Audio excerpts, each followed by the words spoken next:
കേരള വികസനം മറ്റ് ചില ഗംഭീരമായ ചുവടുവെപ്പുകൾ നടത്തുന്നില്ലെങ്കിൽ, അതായത് നമ്മുടെ ഉൽപ്പാദന മണ്ഡലത്തിൽ കാർഷിക രംഗത്തും വ്യാവസായിക രംഗത്തും വലിയ കുതിപ്പുകൾ ഉണ്ടാകുന്നില്ലെങ്കിൽ ദീർഘകാലാടിസ്ഥാനത്തിൽ ഈ ക്ഷേമപ്രവർത്തനങ്ങൾ ഒരു പ്രതിസന്ധിയെ അഭിമുഖീകരിക്കും.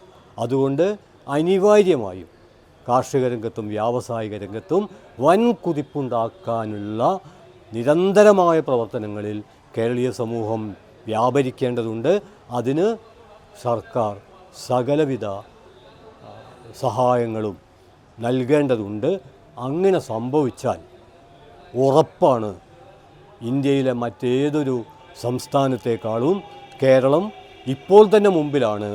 അത് ബഹുദൂരം മുന്നോട്ട് പോകും. അങ്ങനെ മുന്നോട്ട് പോകാനുള്ള കൂട്ടായ പ്രവർത്തനത്തിന് സങ്കുചിതമായ കക്ഷി രാഷ്ട്രീയം തടസ്സമാവരുത്, മതസങ്കുചിതത്വം തടസ്സമാകരുത്. ഒരു കാര്യം കൂടി ചേർക്കാം. കേരളത്തിൽ 10 കൊല്ലമായി ഇടതുപക്ഷ സർക്കാർ അധികാരത്തിലിരിക്കുന്ന 10 വർഷമായി ഒരു തരത്തിലുള്ള വർഗീയ കലാപങ്ങളും ഉണ്ടായിട്ടില്ല എന്നുള്ളത് ഇടതുപക്ഷ സർക്കാരിൻ്റെ മാത്രമല്ല, മലയാളി സമൂഹത്തിൻ്റെ മുഴുവൻ അഭിമാനവുമാണ്. അതുകൊണ്ട് നമ്മുടെ ഗ്രോസ് ഡൊമസ്റ്റിക് ഇൻകം വർദ്ധിച്ചാൽ മാത്രം പോരാ, ഗ്രോസ് ഡൊമസ്റ്റിക് പ്രൊഡക്ഷൻ വർദ്ധിച്ചാൽ മാത്രം പോരാ, അത് വർദ്ധിക്കണം. കാരണം അത് വർദ്ധിച്ചിട്ടില്ലെങ്കിൽ ദീർഘകാലാടിസ്ഥാനത്തിൽ ക്ഷേമപ്രവർത്തനങ്ങൾ തുടരാൻ പ്രയാസമാകും.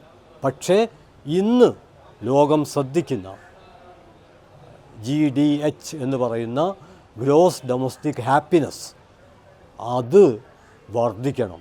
ഇപ്പോൾ തന്നെ മലയാളിയുടെ ജീവിതം പരിശോധിക്കുമ്പോൾ, അവർക്കിടയിലുള്ള സൗഹൃദം പരിശോധിക്കുമ്പോൾ നമുക്ക് അഭിമാനത്തോടെ പറയാൻ പറ്റും, നമ്മുടെ കേരളീയ ജീവിതത്തിൻ്റെ സമാധാനവും സംതൃപ്തിയും മറ്റെല്ലാ പരിമിതികൾക്കിടയിലും മറ്റേതൊരു ഇന്ത്യൻ സംസ്ഥാനത്തേക്കാളും മുമ്പിലാണ്. സുഹൃത്തുക്കളെ, നിങ്ങൾക്ക് അഭിവാദ്യങ്ങൾ.